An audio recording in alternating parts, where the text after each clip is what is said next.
La entrevista Conexiones con William Meléndez es presentada por Unión de Empresas Citrans.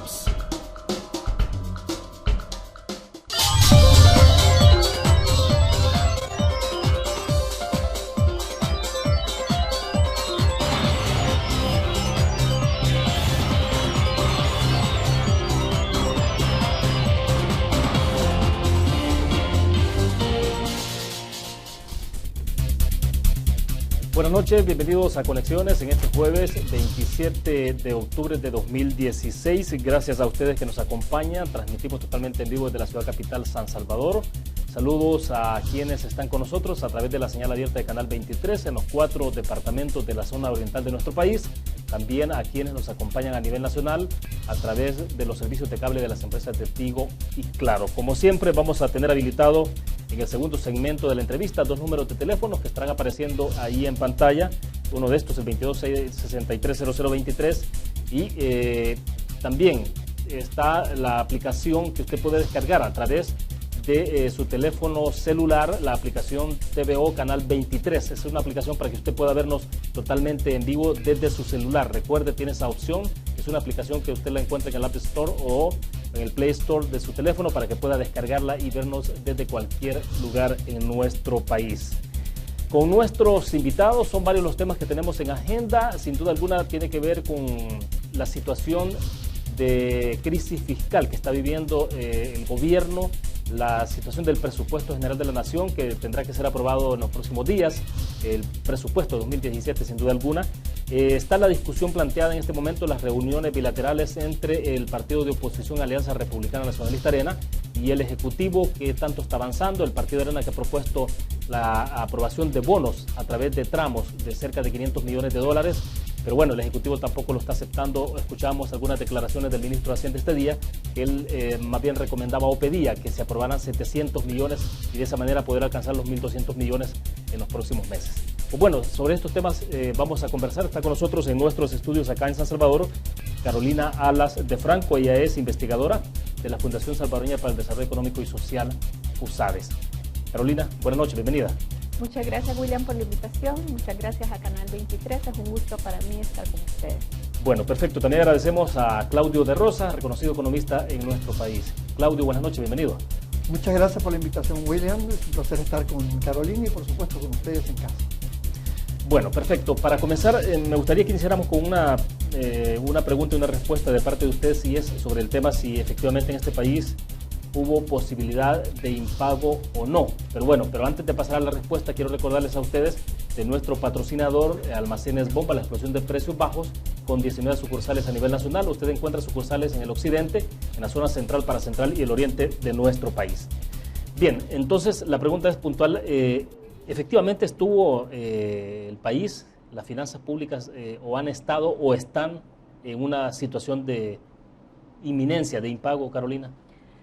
Yo creo que la situación de las finanzas públicas está en una situación bastante deteriorada y bastante crítica, pero no creo que hayamos estado en una situación de impago inminente como para hacer un tipo de reforma a la ley del fideicomiso de obligaciones previsionales.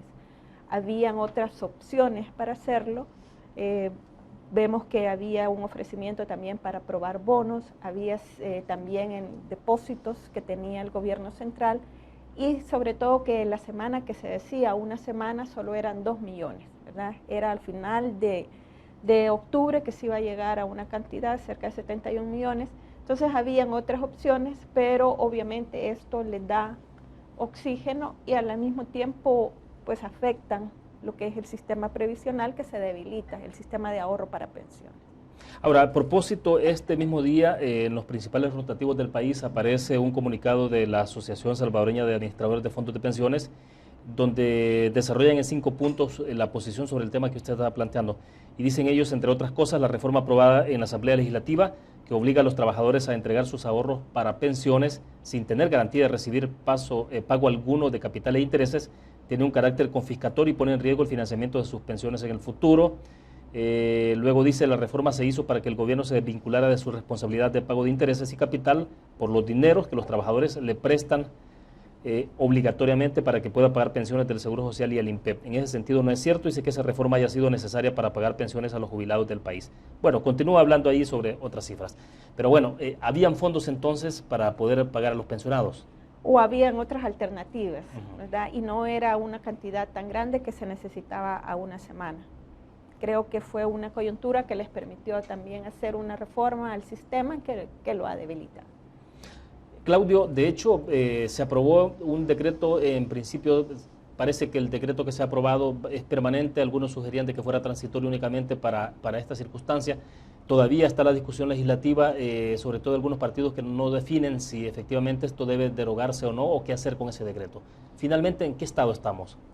Mira, el decreto es en este momento permanente, o sea, ahí no tiene una fecha límite, si dices tú, que para el año 2017, una cosa así, no. O sea, tal cual está es permanente. Tal cual está es permanente. Tan permanente está y tan precocinado estaba este decreto, que fíjate que en el presupuesto general de la Nación para el 2017, para pago de intereses y pagos de los títulos valores que han tomado de los trabajadores, viene cero. ¿Qué significa esto que viene cero? Que no hay ninguna asignación, para pagarle a los trabajadores los recursos que le ha tomado el gobierno. Por consiguiente, esto ya estaba totalmente, como diríamos, cocinado de antemano. El problema está que también ya se han presentado algunos recursos ante la Corte Suprema y realmente hay indicios serios de violación de la Constitución. Por consiguiente, no sería una sorpresa que terminaran siendo declarados inconstitucionales esta operación que se hizo.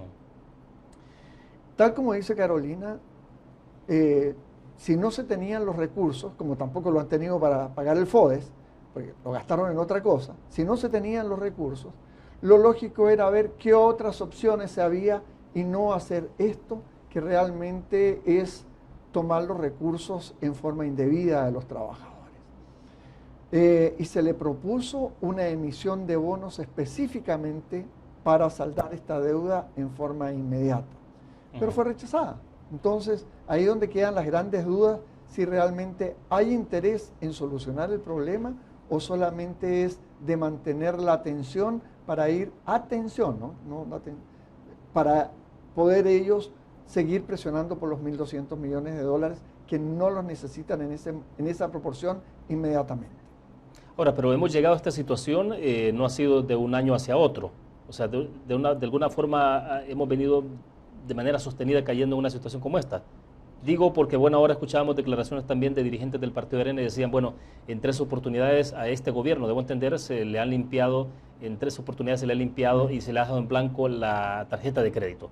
Correcto. Pero ¿cómo es que llegamos hasta esto? O sea, mira, ha habido un exceso de gastos, más allá de calificarlos, de qué tipo de gastos son, exceso de gastos sobre lo que se recibe. Y uno puede gastar más de lo que recibe, no eternamente, por algún tiempo. A todos nos ha pasado. Te ha pasado a ti, me ha pasado a mí, les ha pasado a ustedes, señora, señor, que en un mes de repente uno le falta y no le alcanza. Y trata de ver cómo lo hace el mes siguiente, 2 meses, pero el tercer mes usted está desesperado y está preocupado. El gobierno llevamos años que estamos gastando más de lo que se recibe. Entonces, eso se le ha hecho ver al gobierno. Yo mismo he escrito artículos por allá, por 2011, por enero de 2011, en que yo enfatizaba que el camino que llevábamos era el camino de Grecia y eso no era una gracia, era una desgracia. Así lo ponía. Y se le advirtió por todo el mundo. Cada vez que hace una calificación, una calificadora de riesgo, le advertía también el exceso. Y ahora hemos llegado ya al límite. Es decir, esto no es una novedad. Es algo que se venía gestando poco a poco y no tuvieron la responsabilidad fiscal de hacer los ajustes necesarios. Se ha estado violando continuamente la Constitución. Tú me decías de 3 veces. En efecto, en 3 oportunidades se le ha limpiado lo que le llamamos en jerga así de conversación, la tarjeta de crédito, llevar a cero las letes. 3 veces 800 millones de dólares. 3 por 8, 24, 2.400 millones de dólares se le ha limpiado. y en este momento llevan más de 1.000 millones, ya están en el orden de 3.400 millones, y para el presupuesto que viene sin ningún ajuste ante la crisis fiscal para el 2017, vienen solicitando otros 1.300 millones.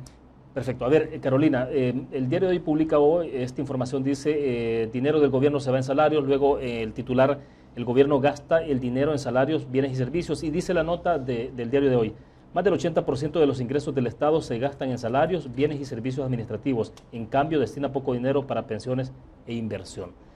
¿Cómo le traducimos esto, digamos, en términos mucho más sencillos o simples a nuestros televidentes para que se vaya entendiendo de mejor manera? Porque creo que es importante destacar que a veces en la parte macroeconómica, ¿no?, entender esto es bastante denso, bastante complejo, y lo entendemos hasta que nos pueden decir, si soy empleado público, bueno, mira, usted está amenazado de que quizás no le paguen este mes. Hasta entonces se da cuenta, pero por eso me interesa que seamos un poco más ilustrativos en esto. Pero bueno, el caso puntual. Bueno, el gobierno tiene ingresos de diferentes fuentes. La principal fuente de sus ingresos propios es los impuestos, ¿verdad?, que los pagamos todos los salvadoreños, y al mismo tiempo tiene que realizar una serie de gastos, tiene que pagar intereses, tiene que pagar pensiones, tiene que adquirir bienes y servicios, tiene que pagar remuneraciones. Entonces, es muy importante, digamos, ver qué es lo que está expandiendo ese crecimiento rápido del gasto. Y lo que se ha visto en estos últimos años es que la planilla del gobierno ha crecido mucho, ¿verdad? Más de 32.000 empleados públicos nuevos, y eso, que ya era un presupuesto que tenía un monto grande de salarios, se ha elevado más. Estábamos pagando cerca del 7% en salarios, ¿verdad?, en remuneraciones, y ahora ya eso era como en el 2008, ya en el 2015 llegaba al 9%, 2 puntos del PIB. ¿Hay una media, digamos, que puede ser tolerable o aceptable en términos porcentuales? Digamos, la media está más o menos un poco como el 7% a nivel regional. Y además de la media, lo que se tiene que ver es también qué efecto está teniendo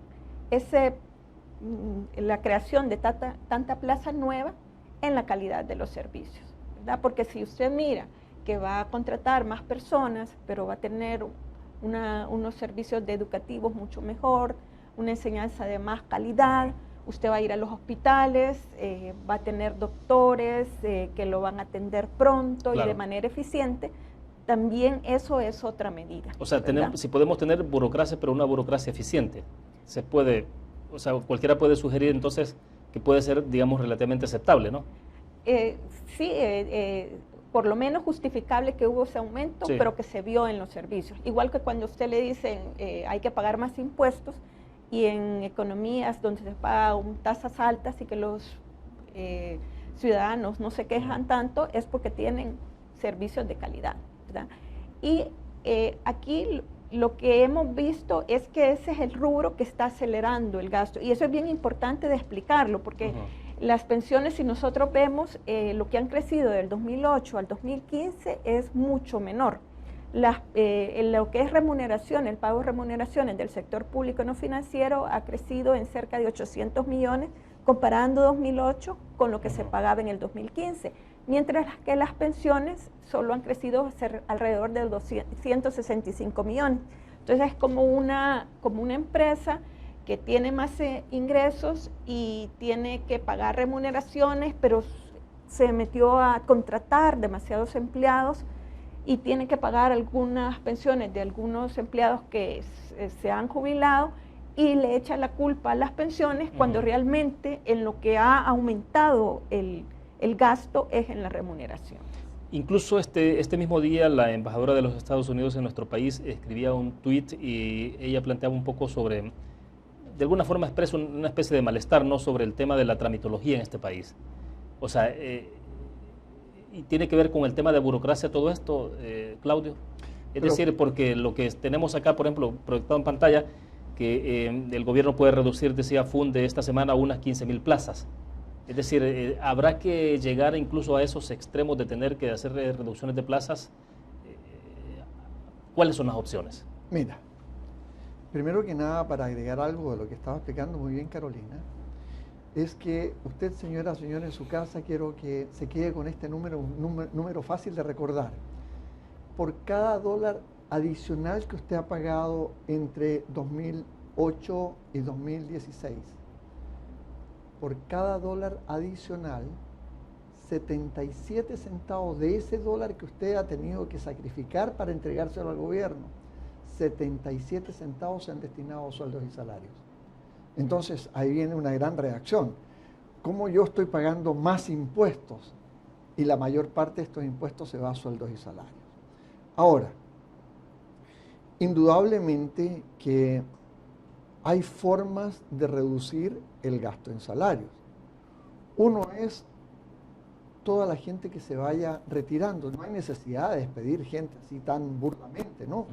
La gente que se va retirando se retira y se congela esa plaza inmediatamente. Que no es eso lo que ha estado pasando. No, más allá se generan muchas plazas más. Entonces tenemos instituciones que en estos años han aumentado en forma determinante el número de plazas, en autónomas especialmente. Entonces, esa es una carga muy grande que no se puede seguir sosteniendo. Pero también detrás de cada trabajador hay una familia. Entonces, hay que ver cómo se va ajustando esto, porque no se puede seguir creciendo en la forma que se ha crecido. Y no necesariamente todas las plazas, y lo dice un estudio que hizo el Fondo Monetario, tras una invitación del mismo ministro de Hacienda. Ahí lo dice el estudio, que el ministro de Hacienda estaba muy preocupado por la situación de descontrol en los presupuestos y, como decía Carolina, se está gastando, no es la definición más estricta de los economistas, pero para que nos entendamos, nada más o menos 9% de lo que se produce en el año, o lo que usted gana en el año, 9% se está gastando para sueldos y salarios en el sector público. En otros países, como decía Carolina, anda en el orden de 7%, entre 6,5% y 7% lo que se tiene, y resulta que nosotros estamos gastando 9%, y esto ya es insostenible y nos produce estos problemas que al final estamos acercándonos a estas situaciones de riesgo de impago, y es algo totalmente inaceptable, como también no es correcto ni es apropiado en el mundo financiero decir que estamos en una situación de emergencia, en una crisis así, porque se dice eso y a las 48 horas había caído la calificación del país y aumentado las tasas de interés. Cuando uno habla de cosas financieras, tiene que ser muy cuidadoso. Ahora bien, esta tarde leíamos también un tuit que subió el partido Arena y decía que el Fondo Monetario Internacional ha propuesto un ajuste del 3% sobre el Producto Interno Bruto para garantizar la sostenibilidad financiera. En términos sencillos, simples, ¿qué es esto? ¿Qué implicaciones tiene esto, el poder entrar en una dinámica como la que sugiere el Fondo Monetario Internacional? Claro, mire, voy a redondear los números para que salgan números más o menos redondos. Si tenemos 900 millones de dólares de déficit, dice que hay que reducir esto en 3 cortes así, en 3 años. Obviamente esto es un proceso. Tú sacabas la reunión ayer con el Fondo Monetario, tuve la oportunidad de estar con la gente del Fondo Monetario, y cuando se les planteó cómo veíamos nosotros la forma en términos generales de hacer, y la puedo dar a conocer más adelante si quieres, la reacción de los economistas del Fondo Monetario fue con esta expresión: muy razonable. Esa es la expresión interesante, muy razonable lo que ustedes están proponiendo, porque aquí hay 2 problemas que hay que solucionar. Uno, el inmediato, que es la necesidad de dinero, cash, que le llamamos el problema de caja nosotros, de aquí a final de año. Y el otro es solucionar el problema estructural. ¿Por qué se está produciendo siempre este problema? Ya veíamos anteriormente, llevamos 3 oportunidades que se han girado, se han dado la oportunidad de emitir nuevos bonos por 800 millones, ahora quieren 1.200, y te aseguro que aquí a un año más, como que viene pidiendo en el presupuesto, otros 1.300, vamos a estar en las mismas. Como no se puede seguir en esto, entonces vienen los ajustes más profundos, y esa es la discusión que está. Y los del Fondo Monetario hicieron otra aseveración que es interesantísima, que ustedes lo conozcan, y es que el gobierno tiene que decir, ni el fondo ni la oposición se va a meter en cómo se va a ajustar. lo que se tiene que ajustar por lo menos este otro año, reducirse el déficit en 1,5 puntos de los 3 que se ha pedido. Entonces, esa es la decisión que tiene que tomar quien gobierna. Ni la oposición ni nadie lo puede hacer. Bueno, perfecto. Vamos a hacer una pausa. Cuando regresemos me interesa que hablemos si las medidas que se pueden adoptar, usted decía, hay medidas de corto plazo, en inmediato, cómo solventar para que lleguemos y ajustemos cuentas hasta diciembre. Y entiendo que tiene que ver esto con los 500 millones de dólares que el Partido Arena estaría dispuesto a aprobar, pero me interesa que hablemos de medidas de mediano o largo plazo para poder salir de esta situación. El tema de impuestos, por ejemplo, de cualquier tipo de impuestos siempre es una mala noticia, ¿no? Para el bolsillo de la población. Entonces, ¿cómo poder hacer en esos casos? ¿Cuál puede ser la vía más rápida para poder salir de esto? Vamos a una pausa. Cuando regresemos tendremos habilitado el 22630023 y el 22649179 para que ustedes participen. Mientras tanto, les recuerdo, Almacenes Bomba, la explosión de precios bajos con 19 sucursales a nivel nacional. Ya regresamos.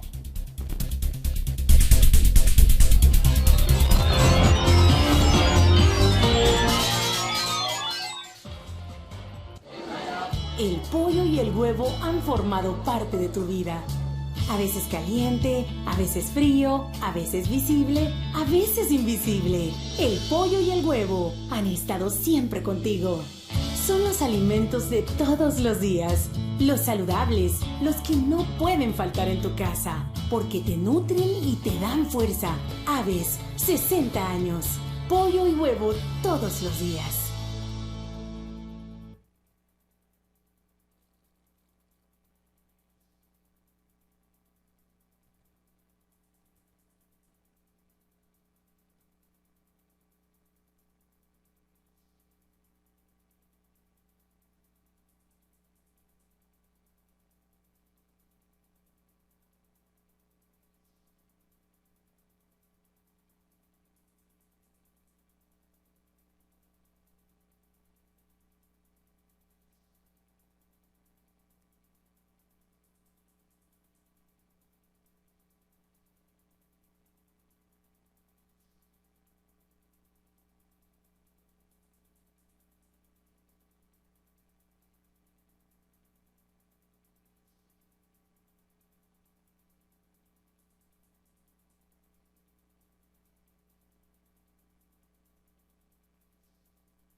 Bien, hasta ahora tenemos habilitados 2 números de teléfono, estarán apareciendo en pantalla para que ustedes puedan participar con el comentario o la pregunta para nuestros invitados.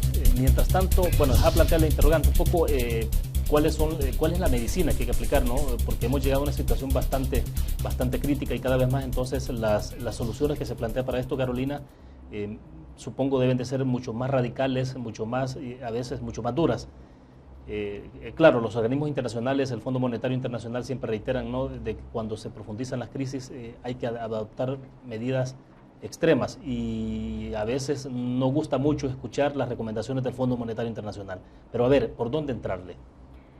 Dice que no hay una receta mágica, o sea, si hay un exceso de gasto, lo que se tiene que hacer o es aumentar ingresos y la vía en que lo va a hacer es vía impuestos o ajustar gastos. Y se pretende pues que se corrija todo aquellos gastos superfluos, despilfarro, aquellos gastos que si tiene exceso de empleados, ¿verdad? Que hay alguna manera, no con despidos masivos ni mucho menos, pero también de ir viendo cómo reducir esa planilla. Y además hay un elemento muy importante que no se debe olvidar, y es que también el crecimiento económico tiene un peso muy importante.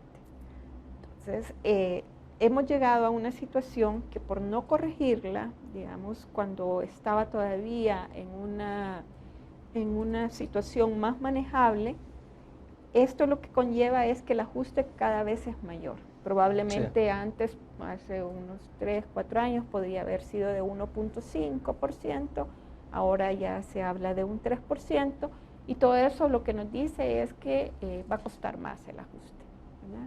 Entonces, tenemos que verlo como algo integral en el cual se mire los ingresos, la manera de que lleguen más ingresos al gobierno y que haya disciplina en los gastos, que se recorten aquellos gastos que se pueden recortar y políticas para incentivar el crecimiento económico. Ahora, hay un dato interesante y es que tiene que ver con y lo hablamos antes de comenzar la entrevista, sobre el tema de crecimiento de la economía. ¿Cómo es que la economía ha estado creciendo, pero los indicadores, por ejemplo, en el tema de la pobreza, ha aumentado el número de pobres en este país en los últimos 2 años? Todo uno se queda, bueno, pero ¿qué es lo que está pasando? Pues antes de darles la palabra sobre esto también y que Claudio nos pueda responder sobre los 2 puntos, vamos a ir a nuestro teléfono. Tenemos a un televidente con nosotros en la línea. Buenas noches. Bájele volumen a su televisor. Nos escuchamos por el auricular y nos dice de dónde nos llama. Buenas noches. Te hablo de San Salvador. Perfecto, adelante, le escuchamos. Te hablo de San Salvador. Díganos. Realmente las manifestaciones de ambas personas me parecen excelentes. Incluso yo soy un ejecutivo de altísimo nivel y he montado fábricas en Europa, África, América. Pero yo pienso y considero que ellos pueden dar muchas normas, muchos cambios, pueden surgir un montón de cosas bellas, hermosas en el mundo económico. Pero cuando el que maneja el pisto es un irresponsable, una persona que primero ve su bolsa y después ve la bolsa de a saber quién, ¿verdad? No van a generar cambios responsables que tiendan a mejorar las condiciones de este país, ni al corto ni al mediano plazo, mientras esas personas con ese nivel de personas mentirosas, sin conocimientos, porque ellos son políticos de bajo nivel educativo, incluso el Aquagún, cuando éramos compañeros en el liceo, y era Basquetbolista, era una persona muy inteligente, pero ese le ha pasado la mano de viveza, ¿me entiendes? Y los 3 asesores que tiene el presidente, sinceramente no hacen ni la mitad de uno. Bien, perfecto. Le agradecemos la participación, pero podríamos seguir conversando, pero bueno, mientras llaman otros televidentes, nos queda claro el planteamiento. Tiene que ver con el tema de eficiencia administrativa. No sé si sería la palabra muy elegante, o es incapacidad en la gestión de la administración pública. Pero bueno, Claudio, por favor. Mira, el adjetivo lo podemos colocar, unos van a decir eficiencia, otros incapacidad, irresponsabilidad, como dijo el señor. Yo prefiero quedarme más en el término técnico, que es la parte administrativa, en eficiencia en la administración. Fíjate que hemos tenido la creación de alrededor de 23 nuevos impuestos y claro, aumentó un poco la recaudación tributaria, pero llegó un momento que se estancó, por allá por 2013, 14 cae, 2015 cae, y este año no creo que logremos superar el porcentaje que estábamos teniendo de recaudación. Entonces eso me empieza a demostrar que, uno, o hay una fatiga tributaria, es decir, la gente ya no puede pagar más impuestos, es decir, la gente ya llegó al tope de lo que es capaz de pagar impuestos, o segundo, está fallando el Ministerio de Hacienda en la administración tributaria, es decir, cómo cobra los impuestos, y creo que ahí hay mucho que decir, y es por eso que de manera muy racional, estaba diciendo Carolina hace un segundo, no necesariamente cuando uno quiere tener mayor recaudación de impuestos, es decir, que le lleguen más recursos al Estado, es creando nuevos impuestos o subiendo tasas. Sí. Simplemente con una mejor administración, buscando a aquellos que no están dentro del sistema, no han sido capturados por el sistema, es mucho mejor que estar pidiendo nuevos impuestos. Ya en este momento la economía está llegando a un tope en la capacidad de recibir y imponer nuevos impuestos. Entonces la única salida más apropiada es que haya una mejor administración, que los que no están pagando lo que tienen que pagar, empiecen a pagar. Ahora, se habló mucho, me recuerdo, incluso cuando el FMLN era oposición, sobre el tema de ampliar la base tributaria, lo que supone generar condiciones, incentivos para que también esa base tributaria que está ahí dispersa, que no está formalizada, incorporarla. Pero bueno, platiquemos un poquito después. Justamente te hago el comentario. Esa es una de las recetas más importantes, ampliar la base tributaria. Y lo segundo que tú dijiste, el FMLN, tanto como Arena y los otros candidatos en la última elección presidencial, todos coincidieron de no más impuestos. Así que el que lo ponga ahora quiere decir que está incumpliendo su palabra. Pero, perfecto. Vamos a nuestro teléfono. Tenemos un televidente con nosotros en la línea. Les reitero, por favor, la recomendación, bájale volumen al televisor para que nos escuchemos por el auricular. De lo contrario, nos da un retraso que nos complica la comunicación. Bájale volumen al televisor, nos escuchamos entonces por el auricular. Buenas noches. ¿De dónde nos llama? Buenas noches. Se llama de San Miguel. Perfecto, adelante. Vea, solo tengo dos preguntas para los panelistas. Adelante. Es decir, antes que nada decirle de que la mayor parte de la población no somos versados en la materia que están tratando, ¿no? Pero sí quiero hacerle dos preguntas en cuanto a aquello de ajustes, de los ajustes que se puedan dar, ¿verdad? Pero es una idea, no sé si constitucional, anticonstitucional. Sí, sí. Vaya, no se puede verdaderamente, o sea, el Ejecutivo o la Asamblea, lo que sea, no puede llegar a recortes de salario de aquellos que ganan arriba de los $5,000. Y la otra es la siguiente. También no es posible recortar aquellas personas que ya están jubiladas y que tienen hasta cierto punto un exceso de pensión, porque hay gente, hay familias que recibe pensión la señora, recibe pensión el señor y llegan a más de $1,000 sí, en claro. pensiones. Y no se trata ya de formar una familia, no, sino de un sostén. ¿Cómo se sostienen las personas que simplemente quedan con como que quedan con $220? Claro. O sea que a mi parecer se trata de no de seguir alimentando las riquezas de los que han tenido grandes sueldos, sino de mantener un balance para que el Estado no se vea en esa situación. Solamente, muchas gracias. No, perfecto y excelente la contribución suya. Sin duda alguna que nuestros invitados tendrán mucho que opinar sobre esto.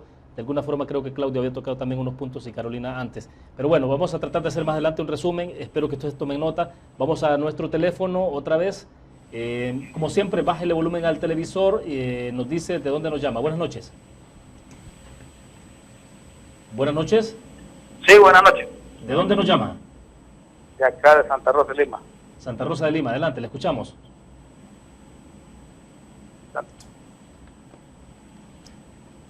Le escuchamos. Bájele volumen al televisor, a lo mejor eso nos está impidiendo escucharle perfectamente. Buenas noches. Bueno, tenemos alguna dificultad, no sé si se nos cayó la llamada. ¿Tenemos alguien más? Bueno, a ver. No, buenas noches. ¿Sí está con nosotros? Sí, señor. Buenas noches, le escuchamos, adelante. Sí, nomás hacer una pequeña sugerencia, realmente que tomen las cosas ya un poco más en serio, porque realmente lo están viendo como que fuéramos ya sin escrúpulos, que tengan un poquito más de dignidad y un acuerdo. Ya es triste lo que estamos viendo en nuestro país y es lamentable que ya en la asamblea ya hay mucha gente que ya no tiene que estar haciendo nada ahí. Hay mucha gente que ya en pocas palabras roba oxígeno. Hay que meter gente joven que realmente vengan por Salvador. Bueno, personalmente tuve un poco de dificultades para escucharle bien al televidente, pero bueno, no sé si tenemos a alguien más.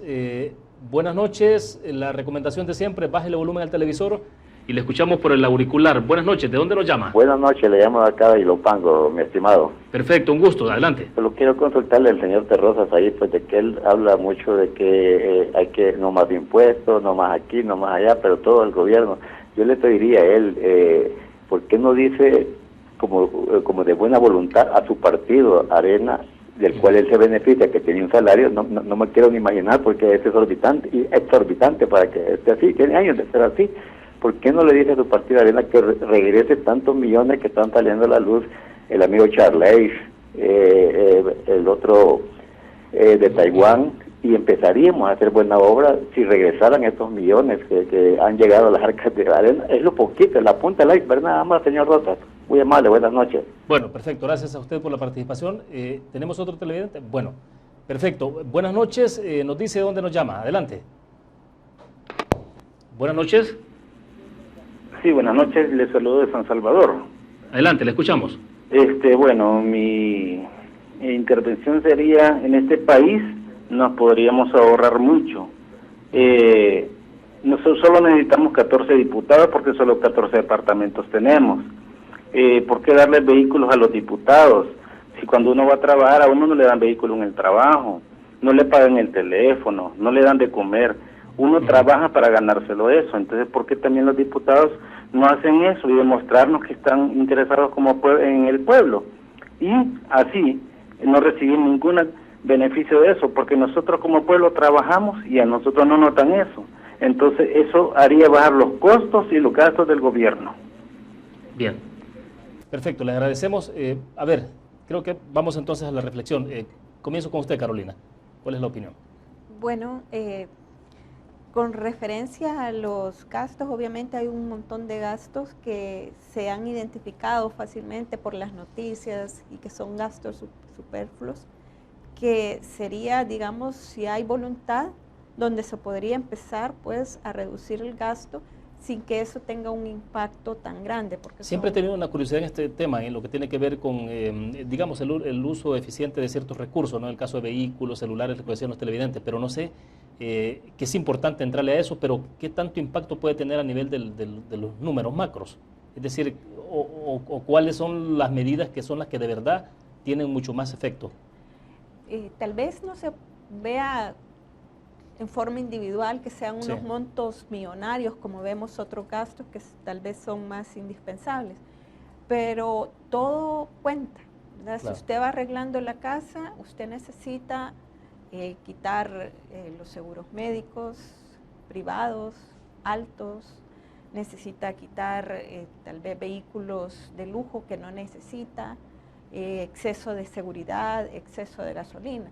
Y si eso se hace en las distintas dependencias, estoy segura que vamos a llegar a un monto importante en lo cual puede haber una reducción, que no va a ser lo que va a bastar para arreglar la situación fiscal, puede ser, pero sí va a ser un aporte importante y va en la dirección a ser eficiente, ¿verdad? Independientemente, incluso si un gobierno tuviera recursos en abundancia, la eficiencia siempre tiene que prevalecer. No es porque estemos ahora en una situación como la que estamos, donde únicamente se tiene que hacer eso, sino que por principio debería de ser eficiente el gobierno. Y así todo recurso que se desvía no llega a los más necesitados. Claro. Claudio, su opinión. Mira, primero que nada con lo que dijo sobre que regresen el dinero. Yo tengo una posición muy firme en esto de la corrupción. Para mí no me importa si es del gobierno anterior, el de más anterior, el que está ahora o el que está en el futuro. La corrupción es intolerable. Si hay alguna parte donde uno debe ser intolerable es con la corrupción. Cualquier otra cosa uno debe tener tolerancia, conversar, ser abierto, pero en tema de corrupción es intolerable. Sea de arriba, sea del medio, sea de abajo, de derecha o de izquierda, sea del sector privado o del sector público. La corrupción daña mucho a una sociedad y debe ser castigada con todo el peso de la ley. Así que en eso no hay nada que estar discutiendo ni paños tibios, aquí hay que tener una posición muy definida. Luego, no más regalías a los diputados. Yo no sé por qué siempre la gente tiende, y trabajo con los diputados, por eso les puedo hablar un poquitito y no los voy a defender mayormente, que se defiendan ellos. Pero para empezar, no a todos los diputados le dan carro, así que es una cosa que uno cree que a todos los diputados le dan carro, y no le dan carro a todos Estamos los diputados. hablando fundamentalmente de Junta Directiva. De la Junta Directiva nada más, creo que son 14 los de la Junta Directiva, y no todos dentro de la Junta Directiva lo toman tan bien. Tenemos Claro. casos de algunos diputados o diputadas que no han tomado el carro. Entonces, a veces generalizar es un poquito malo. Sin embargo, quiero tomar varias de las cosas que se han dicho que tienen absolutamente toda la razón. Y Carolina algo decía. Sí. Nadie debe ganar más que el presidente de la República. El presidente de la República gana juntando sus salarios más gastos de representación, redondeando el número, $5.200. O sea, el salario más alto debería ser el del presidente, de ahí para abajo. En Estados Unidos así, en la mayor parte de los países, sí es el que tiene la mayor responsabilidad. Claro, claro. Entonces, ¿cómo yo voy a ser asesor? Me coloco yo para no nombrar a nadie, por favor. Voy a ser asesor del presidente de la República y él ganar 5.200 y yo ganar 10.000. O sea, como que no tiene sentido. Él tiene la responsabilidad de la gestión del Estado. Y eso está ocurriendo, Y yo ¿no? solamente para decirle, mire, ¿por qué no hace esto? Pues este otro. Eso es una de las cosas que debe ser general en todo el Estado. Es decir, arreglar el escalafón, sobre todo en estos 3 años del ajuste. Si vamos a hacer un ajuste, tiene que ser un sacrificio de todos. Otra cosa que yo siempre he dicho y he escrito, por eso que los acompaño a ustedes también en esto. Carros, a nadie, solamente los que necesitan. Si usted es un ingeniero agrónomo, denle el carro para que vaya a hacer su trabajo. Si usted es un médico, pero no se le puede dar a las autoridades un carro. Yo se lo daría solamente presidente, vicepresidente, presidente de la Corte Suprema y presidente de la Asamblea Legislativa. Punto, nadie más. Y usted me dice en este momento los otros carros, unos para la fiscalía, otros para la policía. No voy a ahorrar en gasolina, pero voy a ser más eficiente. No más pago de celulares. Terminemos con los viajes al extranjero por un periodo, salvo que sean pagados desde afuera o tengan una comprobación muy grande que efectivamente yo viajo, pero le traigo algo importante al país. Claudio, Si nosotros todo eso se puede reducir tranquilamente entre la forma que se hacen las compras en este tipo de decisiones y haciendo otros ajustes, como hablábamos, no de despedir a nadie, de ir achicando el Estado con la gente que se va jubilando. Tranquilamente, tú puedes tener alrededor de un punto del PIB, 700, 800 millones que se pueden ir reduciendo. Ahora, me fui muy alto en este caso, pero estamos hablando de 250, 260 millones de dólares. Ahora, mucho de esto se puede hacer sin necesidad de hacer una reforma a la Constitución, ni mucho menos, ¿no? O sea, son a lo sumo algunos decretos ejecutivo o legislativo. Mira, hay algunos que van a necesitar, para decir esto en términos de los salarios, sobre todo para los funcionarios públicos, oye, ahí no es cosa, es un acuerdo que se tiene que llegar y se hace. Si tú me dices el caso del escalafón, por ejemplo, que tienen en el sector salud, yo podré estar a favor o en contra, pero hay algo que no podemos evitar en este momento, es una ley de la República. Claro. Y si es ley de la República, se tiene que incluir en el presupuesto. El que no lo incluye está violando las leyes y la Constitución. Entonces, ahí si hay necesidad de llegar a un acuerdo, porque también estoy seguro que médicos, enfermeras y todo el personal técnico lo pueden entender, primero se llega a un acuerdo, se hace una reforma y después se quita, pero no se puede violar la ley por ningún motivo. Bueno, vamos a hacer la última pausa comercial. Cuando regresemos, me interesa sí que hablemos del tema de cómo es que la economía está creciendo, pero tenemos más pobres en este país, que es un tema que creo que no lo hemos tocado y es importante porque tiene que ver desde luego con la vida de los salvadoreños. Vamos a una pausa, volvemos.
Estamos al cierre de la entrevista Conexiones. A ver, un tema, creo que pueden surgir dos más, pero este como que es, me parece que es neurálgico y es lo que se publicaba hace un poco más de una semana, la semana pasada para ser más preciso. Se decía entonces que la pobreza subió el 3% en 2015 y la prensa gráfica lo reflejaba en algunas estadísticas que son las que tenemos proyectadas acá. Dice, más pobres en 2015, la cantidad de familias salvadoreñas en pobreza, dice, fue 34.9% el año pasado, 3% más que en 2004. Y ese es un problema, dice, que aumenta más en las ciudades. ¿Cómo se explica esto, Carolina? O sea, ¿qué es lo que está pasando? Es decir, cuando en el discurso, o al menos en la retórica, lo que más se escucha es el tema de inclusión social, el tema de combatir la marginalidad y todo eso. Entonces, pero ¿por qué contrasta entonces con la realidad? Sí, es algo que no se logra explicar porque tenemos que en el año 2015 precisamente fue cuando se dijo que se había crecido más que en años anteriores, 2.5%. Entonces, cuando uno relaciona un mayor crecimiento es porque va a haber generación de empleo y porque la pobreza no va a subir. Pero aquí tenemos algo contrario. Entonces, no hay como mucha congruencia en que el crecimiento va por un lado y la economía, la pobreza va por otro, ¿verdad? Y la generación de empleo. Aquí hay que mencionar algo también y irnos un poco más atrás, desde aproximadamente 1991 hasta el 2006 fue cuando la pobreza bajó cerca de 29 puntos y eso fue en forma sostenida.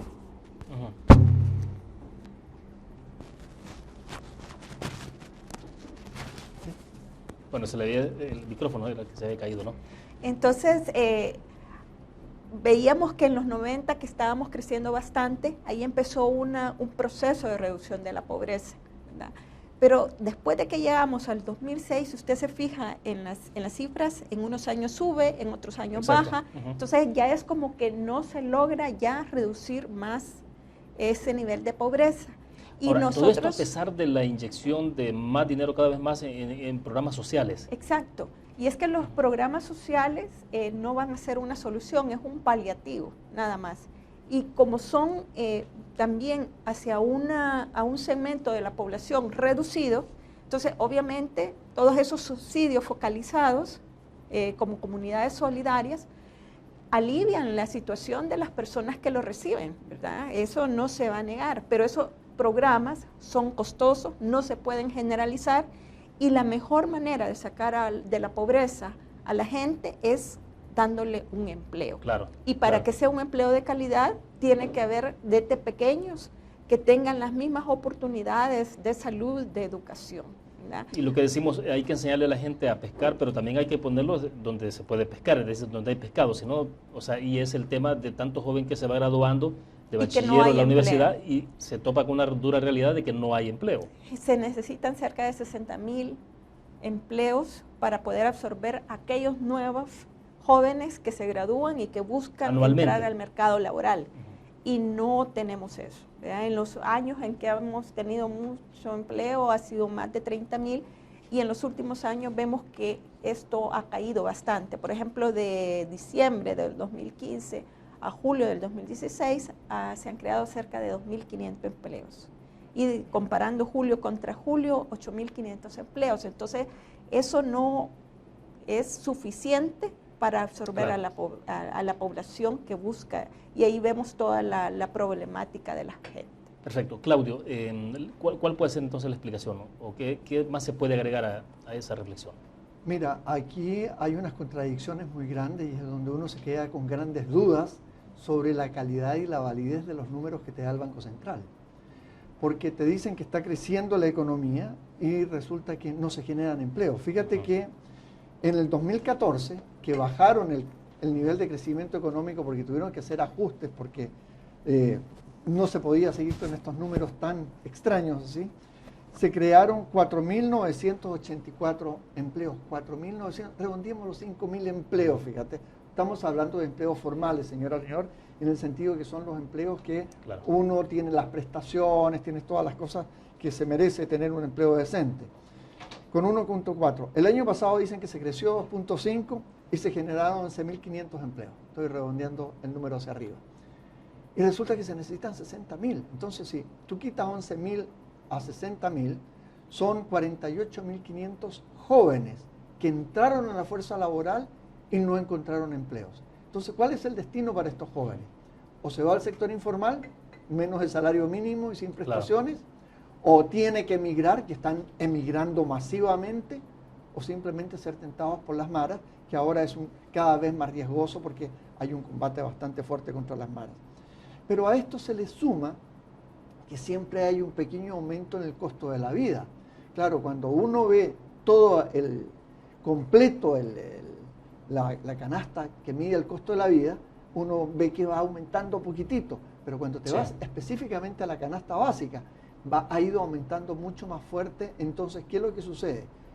No tienes suficiente ingreso, te aumenta el costo de tu canasta básica, la gente empieza a ser más pobre. Y en efecto, aquí estoy mirando lo que tú tienes puesto ahí, dice que en este año 2015 se generaron 212.000 nuevas personas que cayeron en pobreza, empezaron a vivir en pobreza.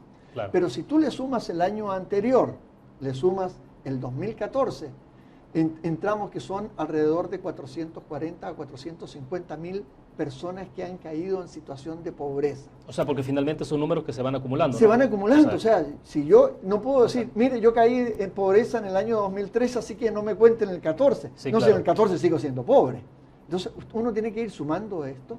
Y fíjate que en el 2016, cuando vemos los empleos generados en el 2016, y hablábamos hace un segundo atrás con Carolina, hasta hace un par de semanas, cuando ya se hizo público el número, faltaban 2.802 empleos. Es decir, se había reducido en eso. Ahora rápidamente, otra vez, se ajustan los... Yo no sé cómo hacen arreglos tan rápidos y ahora parece que son más de 2.000 empleos los que se han creado. O sea que en un abrir y cerrar de ojos en las estadísticas del Seguro Social aparecemos con 4.000 a 5.000 nuevos empleos. Bueno, que sin duda alguna hay que sincerarse con los números y no parece que ha sido ese comportamiento, ¿no? O sea, ha habido bastante manejo en los números, ¿no? Vamos a dejarlo, dejen bastantes dudas para no entrar en aseveraciones así que entra uno en disputas. Pero sí, realmente no hay suficientes empleos. Y un principio básico de la economía: ¿cuál es la razón de ser del crecimiento económico? Generación de empleos. Y todavía no puedo entender que me dicen que crece la economía y no se generan empleos de manera suficiente. Ahora, un grave problema. Ya está en manos de los diputados en la Asamblea Legislativa el anteproyecto de presupuesto general de la Nación para 2017, ¿no? Así es. Ustedes, Carolina, han tenido la oportunidad de conocer un poco, digamos, los números gruesos de cómo se plantea ese presupuesto. Sí, hemos analizado ciertamente el proyecto de presupuesto 2017 y esperábamos que este año fuera diferente porque como estábamos en una situación fiscal, se estaba buscando un acuerdo y se había prometido que se iba a presentar un presupuesto completo, pues pensábamos que efectivamente iba a estar mejor que el de los años anteriores. En los años anteriores hemos analizado todos esos proyectos y luego los presupuestos votados y se han señalado los elementos. Y para sorpresa, este proyecto de presupuesto del 2017 no solamente mantiene los mismos errores de los presupuestos pasados, sino que también tiene nuevos elementos que añaden menos transparencia, ¿verdad? O sea, por ejemplo, ¿de qué estamos hablando? Estamos hablando del costo que en el presupuesto se llama costo previsional, que no es sino el pago de capital e intereses de la deuda que tiene el gobierno con el ahorro de los trabajadores, con los trabajadores que son dueños de los fondos de pensiones. Entonces, todo eso está ligado a la reforma de la ley del fideicomiso, ¿verdad? Entonces, aquí lo que vemos es que a partir de esa reforma, el gobierno se desliga completamente de su responsabilidad de pagar en efectivo esa deuda que ha venido pagando desde el 2006. Y esto, hay demandas de inconstitucionalidad, ¿verdad? Que en caso pues se declare inconstitucional, si falta esa cantidad, que este año es aproximadamente 221 millones, va a generar una crisis el próximo año. Aparte de lo que ya mencionábamos, pues que es realmente un atentado directo a este sistema de ahorro de pensiones, ¿verdad? Que se está, hagamos la similitud, se está hiriendo cada vez más y al final se va a decir, se murió, ¿verdad? Les dije que se iba a morir, pero es porque se estuvo atacando durante todo ese tiempo. Y además hay una deuda que se tiene con el Banco Central de Reserva que no se había colocado en el proyecto, en el presupuesto votado para el 2016 y que en el proyecto de presupuesto 2017 tampoco aparece. Ahora, la norma entonces en el proyecto de presupuesto es de financiamiento, o sea, está desfinanciado.